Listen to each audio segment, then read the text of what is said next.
2 రోజుల క్రితం మాజీ మంత్రి సిదిరి అప్పర్రాజుని పరామర్శించడం కోసం మాజీ ముఖ్యమంత్రి జగన్మోహన్ రెడ్డి గారు శ్రీకాకుళం జైలు దగ్గరికి వెళ్లారు. ఇది అందరికీ తెలిసిన విషయం. కానీ అందరికీ తెలియాల్సిన విషయం ఏందంటే, జగన్మోహన్ రెడ్డి గారు అక్కడికెళ్ళింది సిదిరి అప్పర్రాజుని పరామర్శించటం కోసం కాదు. ఆ పరామర్శించే పేరుతో ఒక పబ్లిసిటీ కార్యక్రమాన్ని చేయటానికి జగన్మోహన్ రెడ్డి గారు అక్కడికెళ్లారు. ఇప్పుడు జగన్మోహన్ రెడ్డి గారు వస్తూ ఉన్న సమయంలో పెద్ద ఎత్తున జనాలు గ్యాదర్ అయ్యారు గదా! ఒక రోడ్ షో, ఒక ర్యాలీ లాగా జగన్మోహన్ రెడ్డి గారి కార్యక్రమం నడిచింది గదా! అలా నడపొద్దు అని ఆంక్షలున్నాయి. పోలీస్ ఆంక్షలున్నాయి.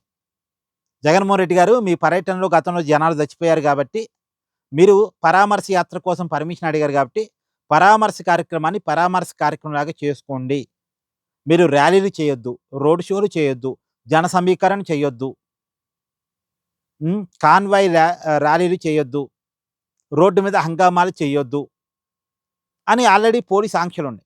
సరే ఈ ఆంక్షలు జగన్మోహన్ రెడ్డి గారికి పట్టవు గాబట్టి, పెద్ద ఎత్తున జనాన్ని సమీకరించి జగన్మోహన్ రెడ్డి గారు ఒక రోడ్ షో, ఒక ర్యాలీ చేశారు. ఆ చేస్తున్న క్రమంలో జన సమీకరణ చేశారు గాబట్టి రోడ్ షో లేట్ అవుతూ వస్తా ఉంది. ఆ జైలు ముందు ధర్మాన ప్రసాదరావు గారు, మాజీ మంత్రి గారు జగన్మోహన్ రెడ్డి గారికి ఫోను చేశారట. జగన్మోహన్ రెడ్డి గారు, మీకు తెలియంది గాదు, 5 గంటలు దాటితే జైల్లోకి వెళ్ళి ము ములాఖాత్ అయ్యే అవకాశం ఉండదు. జైలు నిబంధన ప్రకారం. 5 గంటల వరకే ములాఖాత్ చేపిస్తారు గాబట్టి, మీరిప్పటికే లేట్‌గా వచ్చారు. పైగా మీరు ర్యాలీలుగా వస్తున్నారు. ఆ ర్యాలీ కార్యక్రమాన్ని మనం తర్వాత జేసుకుందాం. మీరు అంటే పొయ్యే మార్గంలో చేసుకుందాం. మీరైతే అర్జెంట్‌గా బయలుదేరి ములాఖాత్ దగ్గరకొచ్చేయండి. లేతే మనం మిస్ అవుతాము. ఆ సిదిరి అప్పర్రాజుతో మాట్లాడే అవకాశం ఉండదు జగన్మోహన్ రెడ్డి గారు అని ధర్మాన ప్రసాదరావు గారు చెప్పారట. చెప్పినా సరే జగన్మోహన్ రెడ్డి గారు రోడ్ షోనే చేశారు తప్ప, ర్యాలీగానే వచ్చారు తప్ప, హుటాహుటిన బయలుదేరి మనం వచ్చిన ప్రోగ్రామ్ పరామర్శ కోసం గదా! అది మిస్ అయ్యేటట్టుందే. 5 దాటితే ఎలౌ చెయ్యరే అని చెప్పి జగన్మోహన్ రెడ్డి గారు హుటాహుటిన ఆ రోడ్ షోని, ఆ ర్యాలీని ఆపి, పోలీసు సహకారం తీసుకొని వెంటనే గ్రీన్ ఛానెల్ పెట్టుకొని వెళ్ళే ప్రయత్నం చేయలే. చేయలే. ఆ రోడ్ షో చేసుకుంటే, ఆ ర్యాలీ చేసుకుంటే టైం వేస్ట్ చేసి 5 గంటలు దాటిన తర్వాత ఆ జైలు దగ్గరికి జగన్మోహన్ రెడ్డి గారు వెళ్లారు.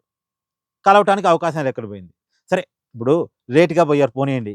ఆ పూట అక్కడే ఉండి శ్రీకాకుళంలోనే స్టే చేసి, లేదా వైజాగ్‌లో స్టే చేసి, తర్వాత రోజు మార్నింగ్ అన్నా మళ్ళీ ములాఖాత్ అడిగి తీసుకొని, సిదిరి అప్పర్రాజుని కలిసాడా, పరామర్శించాడా? అది లేదు.